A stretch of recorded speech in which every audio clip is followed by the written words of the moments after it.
everybody. Thanks for coming up for the Minnesota Music Summit. How many of you were at the keynote with Delmar just now? Yeah, it was awesome. Hopefully we'll see you tomorrow night at the Amsterdam for Ambassadors of Culture in Galen Lee. It's going to be a great show. We're really excited about the workshops we have happening right now this afternoon, and they're sponsored by Minneapolis-St. Paul International Film Festival. And these workshops are designed as part of our partnership to bring together the music and film communities and see how we can collaborate more, both creatively and professionally. And so this first one we're really excited about. It's the anatomy of a music video, and they're basically Haley, who's also performing tonight with Grandma's Boyfriend at the Soap Factory as part of the Minnesota Music Summit. She's here to talk about her video Kisvik Hill with her director who helped her make it. So they're going to talk about it, and hopefully we'll have some questions. And again, thank you for coming to the Minnesota Music Summit. There should be Wi-Fi if you are sharing stuff, and you can tag us #MMC Summit 2017 if you have photos or thoughts you want to share and continue the conversation. So please give them a warm welcome, Haley and Nicole.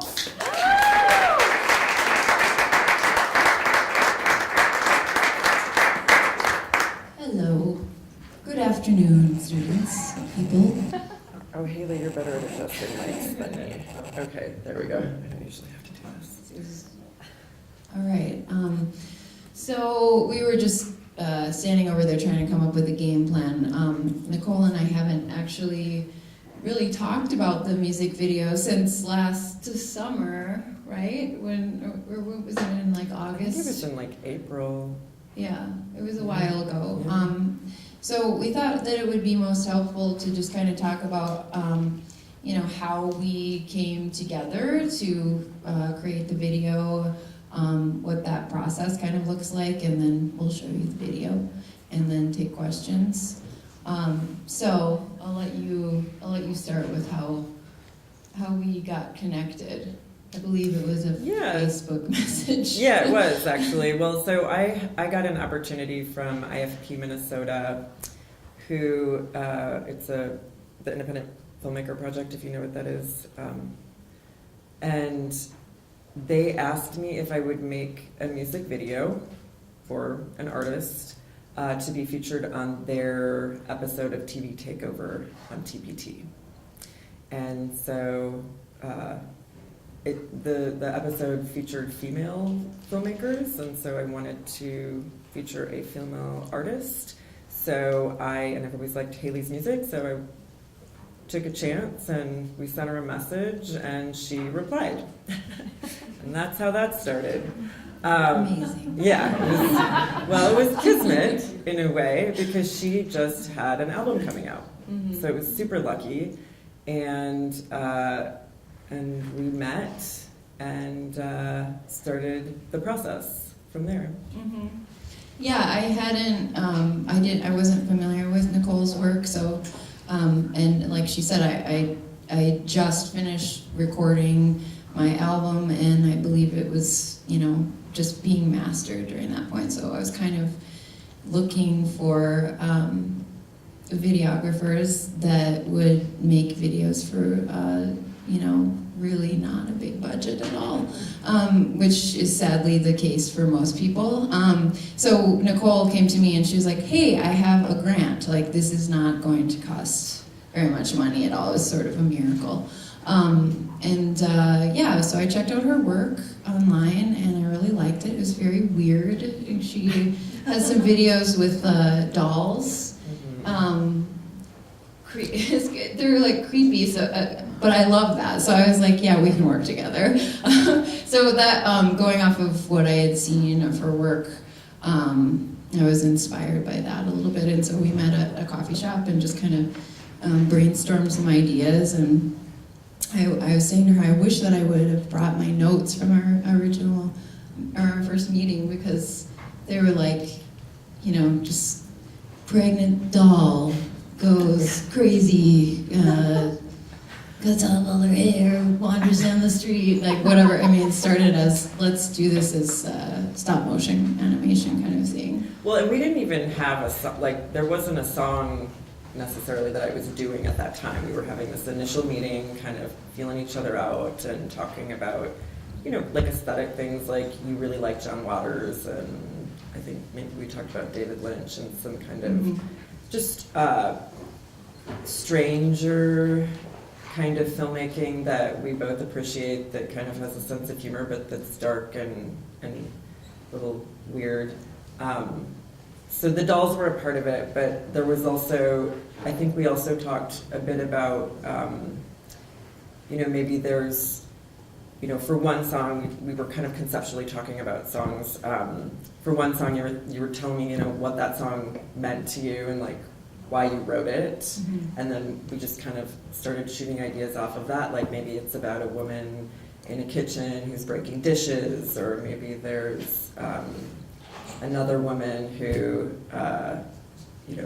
has some kind of dysfunctional life thing happening, and they're all playing at the same time. So we were kind of throwing out a lot of stuff and seeing what stuck, and just kind of also getting a feel, I think, for what, just like where you like to go with things. Mm-hmm. It's sort of just, it's also like dating. It's like you kind of got to figure out like where you two meet and like where that spark is. Yeah, and it's usually a really good thing when you meet with a director or a writer of any kind of collaboration, when you're a musician and you both agree that John Waters is one of the best filmmakers around. So then you're like, okay, well, we can work together. Like, you want to go down this road, and Nicole is the first female director that I've ever worked with. So it was really fun for us to be able to, kind of shoot off some ideas about like, the idea of femininity and kind of upending that and showing this kind of grotesque side of it, and having to examine the way that our society looks at aging, which is essentially, kind of that's where the birth of the idea for Kiss Me Kill came from. But yeah, like when we first met, we didn't know what song, and I think that's a really important thing too. Like, unless you really have a strong sense of what your single is and what your timeline is as far as when you need to release a video, it's good to just let the director kind of see what speaks to them the most. I think, in my experience, it's been successful that way, because if you pick that song and you're like, I'm picking this because I see this visually, it makes the process a lot easier, Oh yeah, and like when I heard, there were like 3 songs, I want to say, that we had talked about, and the other songs were perfectly fine, but when I heard Kismet Kill, it was like I saw stuff, right? So for me as the director, especially when you're doing a music video, you want to be engaging with the song in a visual way. So Kismet Kill really spoke to me that way. It also spoke to me emotionally. There's a dreaminess to it, but there's a darkness to it that as a filmmaker I just gravitate towards. So it made sense for me. Yeah, and you were saying too, when we were talking over here about what it's like from your perspective, as far as a musician or an artist coming to you as a director saying, hey, I really need a video, this is the song I want, or these are some of the songs to choose from, and whether or not it's helpful for you to have some sort of direction or any kind of information or inspiration that's coming from that side of it. Yeah, well, sometimes you can get too much direction, right? Of course. But what's really important to me, because what I'm trying to do is contextualize the song. That's what the video's for. It's supposed to, enhance the experience of the song in a kind of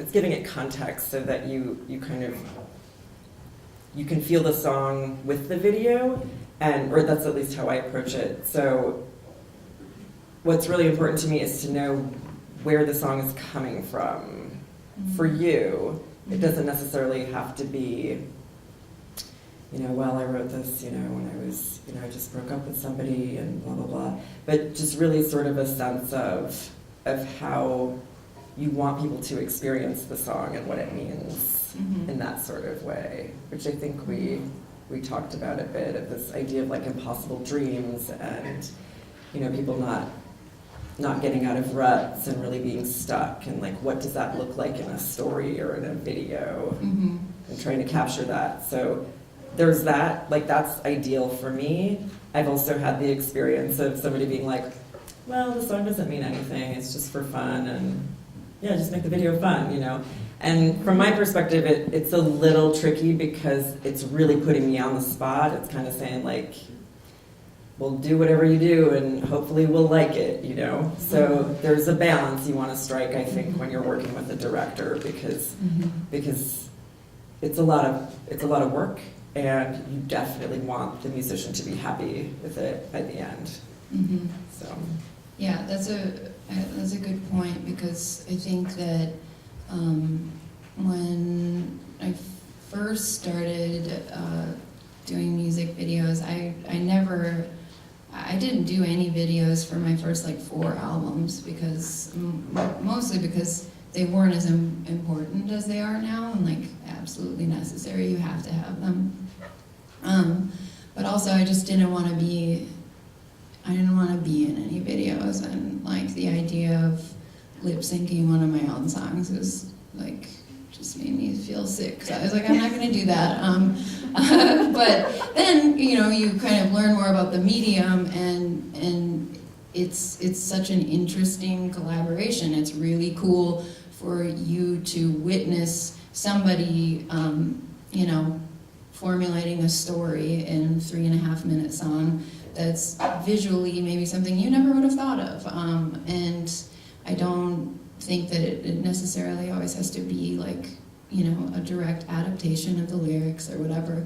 But in my case, I think that the videos that I have done have been a good balance of that. And I love that initial kind of, this is what I'm into, this is aesthetically what I like, these are some videos that are, I think are great, this is what I want to avoid, blah, blah, blah. And then sort of letting it go at a certain point and trusting that person. And then, it's exciting to see what they come up with. And then you can kind of, back and forth about the different edits, and then when it's finished, you both know, and it's great and everybody's happy. But I don't think, in my experience, it doesn't serve either party to just say, I don't know, like, just make something that like looks cool and like hopefully it'll go viral. And, it's just like, and then you might get it and be like, I don't like this, and then you're both screwed. So it does pay to have like a little bit of an idea, and to kind of try to get on the same page with whoever you're working with, so that you're both satisfied and inspired, and nobody, you don't burn a bridge. Yeah, well, and like we went through a treatment process too, so it's not like we had that initial meeting and then we never talked again, or it was just kind of let Nicole do what she does. We had a lot of ideas in that initial meeting, and then the process for me, the process is to really hone in on something conceptually that can encompass or capture the essence of what we were talking about. And then, I write out a treatment. It's literally time code of the song with the lyrics, and it says what happens, what you'll see during those 15 seconds. I send it to Haley, and Haley says, I really like this. I don't like this. I'm not sure about this. Is there something we can do? Like, there's a process that, if you can engage in that, it can be really productive. Yeah. Rule number 1 of anything in any facet of the music business is just communication. If you don't communicate with people, like, no one wins. You're never going to get anywhere. It doesn't serve anybody, you know, to just kind of expect that things are going to be done and that you're going to like them, and you know. Well, and to also, filmmaking is it's a collaborative medium inherently, as is music, Mm-hmm. and it's good to just sometimes even throw something out there and be like, what do you think of this? And then you start saying, I like this, I don't like this, then I know, then I can get even closer, if that makes sense. Like, I think, like, we can't work in vacuums, and I actually find it a lot more, I think the process of having you involved makes the video better. Mm-hmm. I mean, because you have your own, you bring idea, you're another brain on the Mhm. project, and you have a good brain. We make a Thank better you. video. Yes, yes. Well, because you also, well, you know, when we were editing it too, you also have you're very intuitive about, you know, editing in the sense of, I wonder if we can see some of this past come back here when she gets older, you know, and I think if you can really embrace the process of editing too and think about it as a process and not about like, wow, I just don't like this at all, Mhm. that'll be very fruitful as well. Mm-hmm. So, Yeah, I love editing. I don't know how to do it, but I love to sit there and say, no, yes, no, let's put this in. Like, it's so Can we fun. have it cut right Yeah. when she falls? Yeah. Right on that downbeat. she says that, and it's good. Yeah. It makes a better video. Yeah. Oh, I forgot what I was gonna say. Oh, and the intro music too. I think, how did we arrive at doing any intro? I well, can't even remember. The problem sometimes is that for like a music video, your structure is the song. Like, you are married to that structure. And we just had more story than it could support. So we wanted to include, we wanted to make sure we had the prom night, but we wanted it to have the full story part of, you know, there's things that happen in that prom night that just take a lot longer than we anticipated. So we created an intro, and then the song begins once prom night is over. Yeah, it's just kind of So- like The warmer. what is it? I don't know what the word is in it, like a book. It's like the, you know, kind of setting up the scene without it being the first scene. It didn't make sense to us to have it, you know what I mean? Like, we wanted to sort of like, okay, yeah, you get the idea that she's a young prom queen and whatever, but then we really wanted it to begin with her kind of waking up in this like post-apocalyptic, where am I, you know, kind of traveling through her future. And so I just wrote an intro. It was kind of strange to do that after the song was already like mixed, mastered, She finished. essentially scored her own music. I scored my own intro to my video, which is really fun. But yeah, do you guys have any specific questions as like what we're talking about now, or just want to watch the video and then you can ask? Should we see the video? Yeah.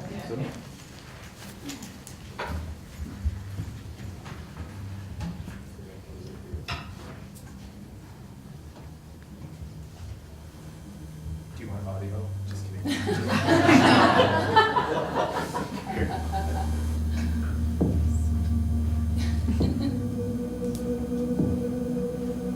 By the way, that's my super cute sister, Sydney.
best friend Mary.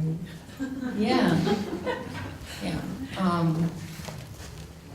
That's a good video. I really like it. I haven't watched it for a long time. So that's nice to watch it.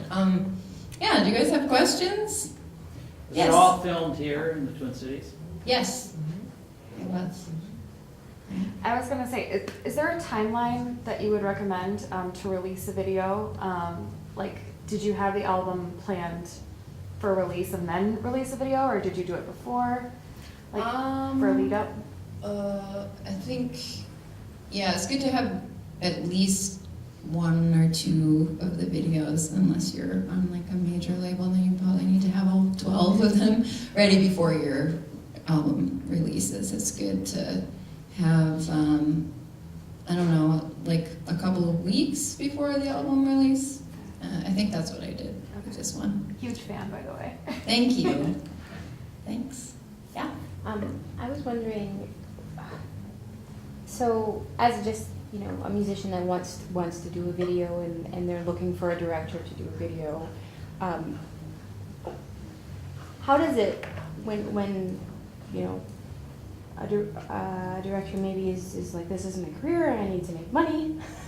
I mean, at what point does it sort of become, or how do you avoid it becoming mechanical? Like, I just gotta get this video done. Okay. Oh, yeah. I mean, how do you feel as a musician about avoiding things becoming mechanical? I guess maybe so in the collaboration of sort of like, how do you, maybe you spoke to this a little bit earlier about like build that trust that this person is like really believes in this project. I know that yours is kind of, you guys were each kind of looking for each other and then having to come together that way. But when it's not as, when you're shopping. Oh, I don't direct videos for songs I don't like, ever. Okay, That's how I avoid it. beautiful. That's great. Yeah. That's, probably a good thing. If you're not inspired by it, it's just going to be a bad situation for everyone. And there will be somebody else who's better for, I can't like all the songs, Good. Is that kind of what you were asking? Yeah. I mean, that's more like, how to avoid it altogether. Like, so Yeah. you find, as a musician, from the musician side, you find a director that actually likes what you're doing. Yeah, I can't imagine like asking a director to do a video for a song and they're like really lukewarm about it. Yeah. That would be like, no, that's okay. I'll find somebody else. Because you want to have both, all parties involved need to be excited about doing something for this project, and I don't know. Maybe there are different levels of, when you're directing music videos for a very good living. I don't know if that exists, but I'm sure there are people that make a ton of money and they don't care about the song and they just do a great video and they have all the money to do that and make it happen in the way that the label and the artist are satisfied with and have no emotional attachment to it. And there's nothing wrong with that per se, as long as that's okay with people involved. But Well, I would say, so directors specialize, right? So like I am a very specific director and that's one way that you can be vetting, I guess, Yeah. is that you also want to be responding to their work, the other work that they've done, and feel like it's in line with what you're looking for, because what I do is very specific. You responded to that specificity, and that's how it became a good and inspiring collaboration. maybe they should have like a Tinder for directors. Oh, wouldn't that be cute? Yeah, with anything. Managers. Definitely. Yes. Do you see changes or trends in the music videos? And especially now, with emphasis on things like Facebook Live and stories. Mhm. Are they trending in ways that are, say, different from this? I am really the wrong person to ask that question. I don't spend a lot of time watching music videos. I just don't. If somebody like sees something that they're like, oh my God, Haley, you're gonna freak out over this music video, then I'll watch it. But I just don't like. I don't seek it out. Do you watch a lot of videos? I watch them at the Y on the elliptical Oh. sound. I wear my iPod, and I have no idea what the music is. And it's I used to really do that, interesting. yeah. It's actually That's how I very discovered Bruno fun. Mars. Oh, really? Oh. 3 years ago. I was like, what is this? How do I not know what this Well, is? and there's like some really cool stuff. Like I've actually gone and then tried to listen to, like, watch the video with the sound, and I'm like, oh, I kind of hate that song, but I love that video. Mhm. So yeah, So clearly they didn't maybe make a connection, or maybe it's just your opinion. they might have, but I think it's more that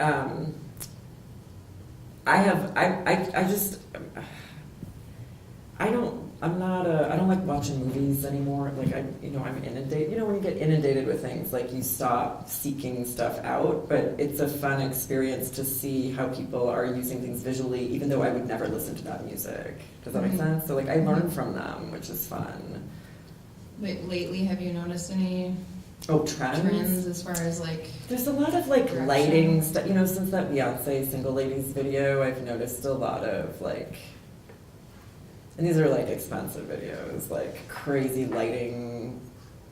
You know, stuff. actually, that kind of sparked a response. So the one thing I think, and again, like I don't have like a super broad education on like current music videos, but the Beyonce Lemonade video, the movie, the film, I think that is revolutionary because that was a piece of art. That was all the songs were linked.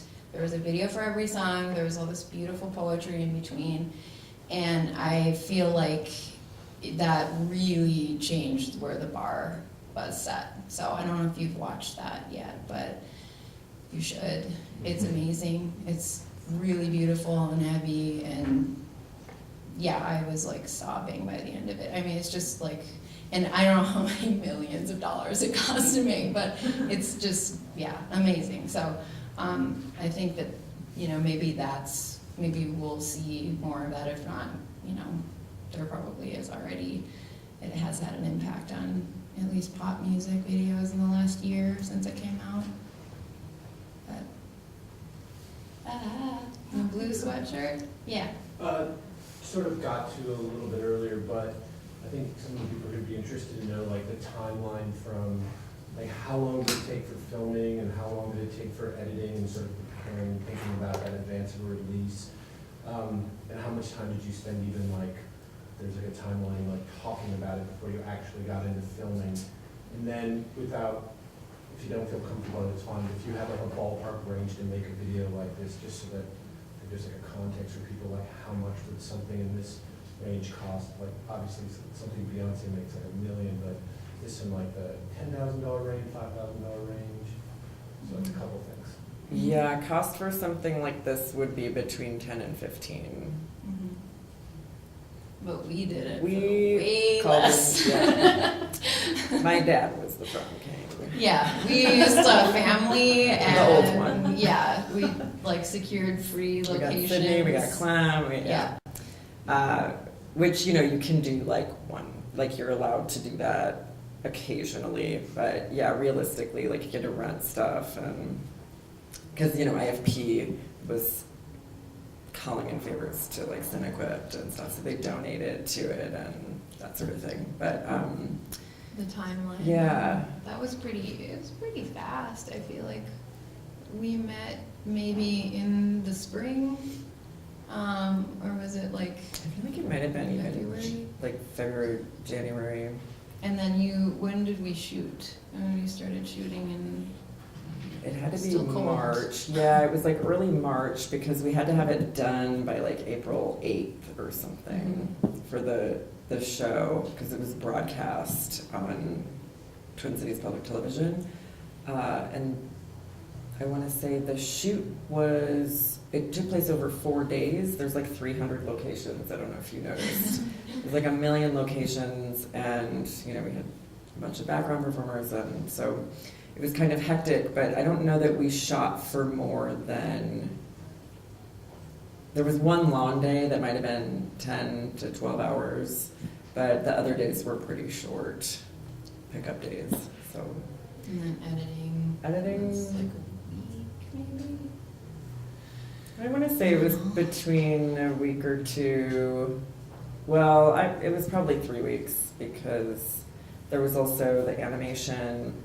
So there's green screen in there. You have to get an animator to rotoscope the edges and make it look prettier.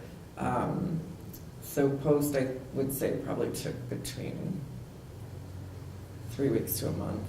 Mm-hmm. So like all said and done, yeah, like 2.5 months maybe. That seems right. And again, yeah, and sometimes the turnaround's quicker depending on the concept and depending on, if you're just doing I don't know what they call them when it's just the band playing. If you're doing something like that turnaround's probably gonna be real fast. Mm-hmm. But if you have something with a lot of effects, it could take months. Yeah. Yes. Do you do, this is for Nicole, storyboarding, do you storyboard every moment? And if so, doesn't that take forever? I storyboard all the shots, which is more than a moment. Yeah. So everybody knows what we're doing, absolutely. And do you already have locations in mind, or do you scout locations before the storyboarding or after? Well, for this, so I was writing the Green Line a lot when I was thinking about, I was listening to Kismet Kill on repeat every day, and I was writing Up and Down University. And so as I was writing the treatment, locations were, I would see something and I'd be like, that would be cool, and I would write it down. So, yeah, for this, yes, not always. But what I was going to say about the storyboarding, which is, it doesn't take forever. I just wanted to let you know. Yeah, you asked me if it took forever. It doesn't take forever. They're not the nicest drawings. They're just really I draw a rectangle and I'm like, okay, I want somebody here, here's the foreground, it's very rough, but it's to give the cinematographer an idea of like how we're moving the camera, where things are framed, that sort of thing, just so you know. I think he was going to ask, are there tools to help that? Like, are there digital tools for storyboarding? I'm sure there are. I don't know if you... Yeah, but that's really for a storyboard artist. There are people who just do that. Yeah. As a director, I just need to have something to show the cinematographer to say, what kind of equipment do we need? What lenses do we need? If we're going to be, we were on the gimbal a lot. I don't know if you know what that is, but it's like a rig. And they just need to, it's for communication. It's just to understand what we are getting ourselves into. Way back? Yeah, I was just actually wondering about your gear and camera package and crew size a little bit. How big of a music video was this, and how big of a shoot? Crew size, well, we had HMU, hair and makeup. We had a producer, a director, camera operator, cinematographer, one person, and camera assist. And a PA on one day with a lot of background performers. So 6 people. Wow. But the HMU would just do makeup and leave. And yeah, we didn't always have a lighting assist either. Pretty bare bones. Do you have a full truck, or is it just pretty minimal lighting in general, or? Yeah, a lot of, the exteriors are pretty much just the natural lighting, but we did have like a I think it was a celeb, like a Kino celeb that was battery powered, so we could shine it into the car when she's in the car and things like that. So, yeah, I mean, you don't actually need all that crap. Yeah. And I prefer to work this way, actually. I don't like big crews. I think they slow things down and they make the environment, it takes me further away from the performers and the camera. And that's, like, I need to be close to them if I want to get good performances and good shots. Are you taking notes during all the takes and scenes as a director, or somebody doing it for you, sort of help the editing process after that? Yeah, I've never really, like I've had scripties, but I don't ever look at their notes. Which I guess it depends on, I already kind of know what everything is. And I know which shots I really responded to. I have a pretty good memory for this stuff, so I've never relied, I think the script supervisor notes are for people who are editing someone else's footage. I edit my own. And the only notes I'm taking are if I want to get another shot, I might draw another little picture. And then I'm just crossing off the ones that we got. Yeah. Yeah. On the, oh, sorry, I didn't see. No, you go ahead. Go ahead. On the editing side, I was wondering, what's your philosophy on like when you decide to edit with the beat or let it be free edit? I think I always edit to the first thing I do is I draw the song to the timeline. What was that? The first thing that I do when I'm editing a music video is I pull the song to the timeline. But as far as, are you referring to like, singing yeah, to the rhythm yeah. versus Yeah. saying- But so I'm always working with the song on the timeline, I guess is what I'm saying, because it's always there. But But not every single edit is like in line with like a crash or, you know what I mean? Like some kind of musical indicator. I mean, I feel like we talked about that because sometimes it's just a style thing, really. I feel like some people have it, edited exactly to the beat all the time. There's like a ton of like really quick edits. oh, right, yeah. But it just whatever where you're feeling, like when we were sitting at your place doing a second edit, I think I was like, oh, I think she should fall on this cue when like the chorus starts or whatever. But essentially, yeah, it seems like just what you want aesthetically.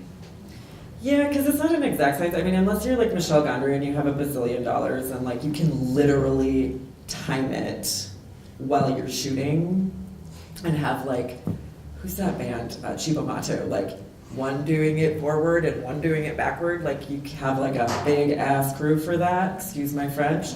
Unless you have those kinds of resources, you're pretty, you kind of just got to go with the flow, right? And that's the magic of editing. It's like you just sort of discover, it's another discovery of the video with the song, which is fun. It's a fun process. Mm-hmm. Yes. How did you end up using this video in your single and album release? We premiered it at the TPT thing that was part of Nicole's grant in April last year. Is that when it was? But because my record didn't come out until August, we kind of, that was like a one-time thing, and we released the video. I think it was about 2 weeks before the album came out, because this was going to be the first single. So, I think it's best to have all of your videos finished before the record is out, so that you can kind of see, you have them already lined up depending on how many singles you're releasing. And this record, I think we did three singles in 4 months. So it was helpful to have, 3 solid music videos Singles done. released before the album. The first single is released before the album, yes. And then when the album comes out, then can we, and that's just mostly radio related. But some bands choose to release more than one, but I feel like for the most part, it's usually just one. And when we were working together, you were also working with other directors at that time. Yeah. Striped shirt. I just had a question. So you had mentioned earlier that it's essential to kind of have a plan from the get-go as far as like how you're going to kind of make your video viral. Did you have a plan in place for kind of a timeline of that, what you were going to do once it was finished? I haven't ever had a viral video. That would be awesome. How does that happen? Do you guys know? Millions of people are gonna see this video. I'm sorry. So the question is, Not so much like tequila is viral, yeah. but just like your plan about it essentially, so you can kind of start with how long did you have Yeah. a certain audience you were trying to target at first, or how did you approach that? not necessarily an audience you're trying to get first. I mean, musicians, you have your fan base, your people that do actually follow you on Facebook or Instagram or Twitter or whatever. So, the social media platform is really important for getting that video out, and you can, boost that post and, whatever, make it exciting, and then, that's kind of it. I mean, that's essentially how you release a video. You just put it on your website or your social media, and there you Well, go. it premiered though. Mhm. It had the NPR First Watch. Oh, yeah, Like that was- there is a strategy to it. So, Yeah. and See, I don't know. Yeah. I guess that was so long ago. Well- Thanks for reminding me well, of that. because Yeah. I've had to do it with other. The way they usually release them, like the manager typically does this, is they try to find a music, like an online website that's got a lot of traffic Your that publicist would focuses. do that. Yeah, that focuses on music or gets a lot of people interested in music. Vice is a good one. Stereo Gum. First Rolling Like Stone, Stone. obviously, like these online kind of magazine-y cool sites. So, but NPR First Watch grabbed it, and I think BBC.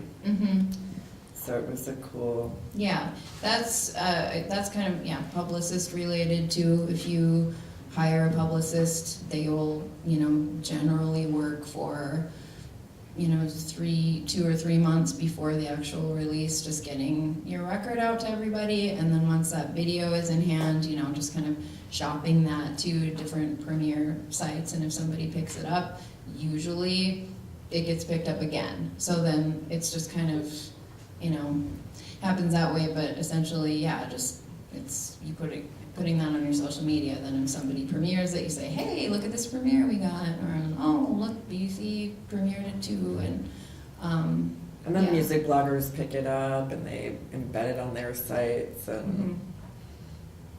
Yeah. Yes. I was going to piggyback off her statement actually about promotion and marketing. Mhm. So I was wondering if there are any local forms that artists can use. 'Cause I know there's things like the local current, like the Friday 5 blog, which posts a lot of music videos per week, and basically gaining the best form of exposure and recognition that you can for visibility. That extends beyond YouTube, or even extends beyond back-end, Facebook back-end, like advertisements that you can do organic and paid reach.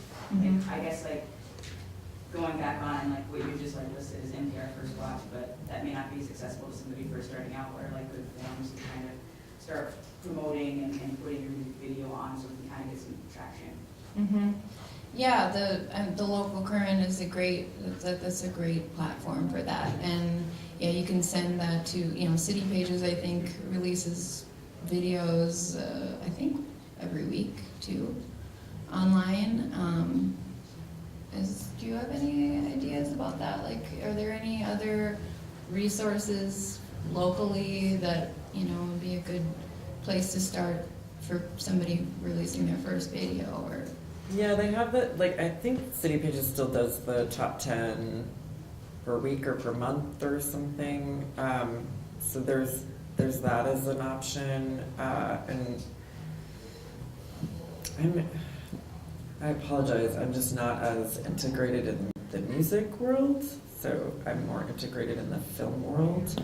But I think anywhere that you can get it, you know, that's got some kind of traffic that's beyond just your friend group is good. So being resourceful and creative and like thinking about where you discover things and then approaching that site or that blogger or whatever and saying, hey, check out my new video. You'll get responses. It's just a matter of, you know, it's a numbers game, just like trying to send it to as many places as you can and getting it picked up. Your collaboration had the advantage of the fact that both of you had a body of work that you could look at. There was grant funding involved. But if you had backed it up to somewhere earlier in your career where you were starting out and just trying to be viable in each of your own areas, how would you have found each other and how would you have gone about trying to do a first project?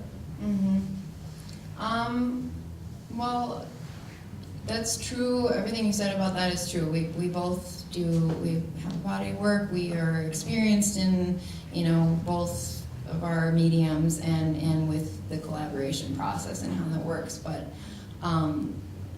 honestly, like, it is just as simple as, I want to do a video for you. Can we talk? Here, I don't have a lot of experience, but I do have access to this equipment and I've got some cool ideas. I mean, you're never gonna know unless you just put yourself out there and ask. And, you know, and the same goes on the music to director side. You know, if I wanna work with a director and I'm like, oh, they're way out of my league, like, I don't know if I can afford them, what is the harm in me asking, you know? It's just all about taking that chance and communicating, and it might work out and it might not, so. And on that, we're gonna have to actually leave it because we have another workshop we're gonna be having coming up. But I also wanna to go off of what Haley just said. Tonight we have a music and film social hour happening before the concert tonight. So any of you who have a badge for the summit, we'll get into that pre-show party, and you can still pick up a badge or upgrade to a badge if you haven't done that. But it will be a great way to meet other people who work in music and film, and that is a great way of starting. But also coming to these kinds of events, I mean, you get to meet, if you reach out to one director, even if they aren't the right fit for your project, they might recommend someone else. It's kind of that networking, and it kind of, it just keeps going. So, so you guys took the first step by coming here today, and I want to thank Haley and Nicole for taking the time to do this today. Thank you so much.